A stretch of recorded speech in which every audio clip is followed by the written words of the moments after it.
Bonjour à toutes et tous, bienvenue dans ce journal. Ce soir, on parle de ces 1,8 milliard d'euros pour les transports dans la région. Le ministre des Transports était justement aujourd'hui à Marseille pour assister à la signature d'un accord historique. Nous parlerons ensuite santé avec le mois de novembre qui marque le début de la campagne de sensibilisation au cancer de la prostate. Et puis direction la Côte Bleue, le célèbre sentier entre Niolon et la calanque de l'Érevine ferme pour travaux. 1,8 milliard d'euros pour concilier écologie et économie dans les transports de notre région. À Marseille, le président de la région Sud et le préfet ont signé un avenant historique au contrat de plan État-région. Le ministre des Transports, Philippe Tabarot, était présent pour cet événement dans un contexte budgétaire tendu, marqué notamment par la préparation des Jeux Olympiques d'hiver 2030. On l'écoute ainsi que Renaud Muselier, président de la région Sud, au micro de Rémi Reponti. C'est de l'investissement, ça fait vivre les territoires et plus particulièrement ce territoire de Provence-Alpes-Côte d'Azur auquel je suis très attaché comme vous le savez. Et puis il y a de beaux projets, il y a des projets qui sont efficaces pour désenclaver des territoires et puis pour porter un très beau projet qui est national, qui est international, qui est ce projet des Jeux Olympiques dans les Alpes et notamment les Alpes du Sud françaises en 2030. Ce qui est très important dans cette signature aujourd'hui, c'est quoi? C'est qu'on voit bien qu'il n'y a plus d'argent au niveau national, hein, ça c'est clair. Et que nous, aujourd'hui, globalement, on prend un peu plus d'un milliard, en gros, c'est ça quand même, au moment où il y a un besoin d'argent. Et pourquoi? Parce que nos dossiers sont prêts. Et pourquoi ils sont prêts? Parce que nous, on est pressés de livrer les Jeux. D'abord, c'est tout ce qu'il y a autour de Marseille, et puis des dossiers qui traitent depuis près de 50 ans ont pu être traités. Et c'est le Martigues-Port-de-Bouc, c'est axé aussi sur Salon, au-delà du traitement de la ligne des Alpes, qui traite quand même Aix, Pertuis, Manosque, Sisteron, Gap, Embrun. Et donc c'est quand même globalement, grâce aux JO, on rattrape 50 ans de retard pour pratiquement 4 millions d'habitants sur les 5 de la région. Donc c'est utile.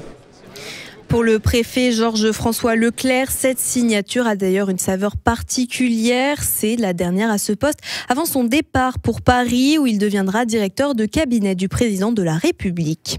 On change de registre et on parle santé désormais et ça concerne ces messieurs. Qui dit novembre dit Movember et le début de la campagne de prévention du cancer de la prostate. Invité de la rédaction ce matin, le docteur Géraldine Pignot, chirurgienne urologue à l'Institut Paoli-Calmette, revient sur ce cancer le plus fréquent chez les hommes. Elle répondait à Didier Gesualdi.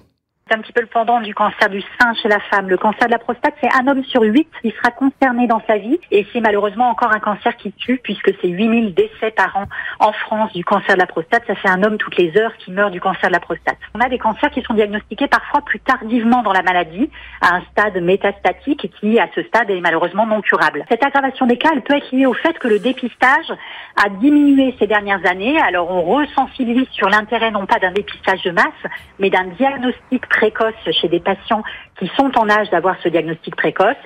Et la seule façon de savoir s'il y a un cancer dans la prostate à un stade précoce, c'est de faire ce dosage de PSA et également de faire ce qu'on appelle le toucher rectal. En dehors de ça, il n'y a pas de symptômes du cancer, sauf à des stades très avancés, quand la maladie est effectivement dépassée avec des localisations ailleurs dans d'autres organes.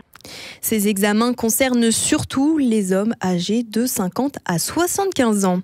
Avis aux amateurs de randonnée maintenant, le sentier du littoral entre Niolon et la calanque de l'Érevine va faire peau neuve. Des gros travaux de sécurisation ont démarré ce lundi. Les précisions avec Noria Boussena. Le sentier du littoral de la Côte Bleue entre la calanque de Niolon et celle de l'Érevine sera fermé au public à partir de ce lundi et jusqu'au 13 février 2026. Des travaux de sécurisation et de requalification paysagère vont être engagés pour protéger ce site naturel emblématique très prisé des randonneurs. Au programme, la sécurisation des passages les plus instables, la réhabilitation du sentier, la pose d'une nouvelle signalétique et la suppression des chemins sauvages pour préserver la flore et le paysage. Ce chantier d'envergure piloté par le Conservatoire du Littoral mobilise plusieurs partenaires techniques. Le montant total de l'opération s'élève à plus de 270 000 €, financé à 80% par le programme France Vue sur Mer et à 20% par le Conservatoire du Littoral.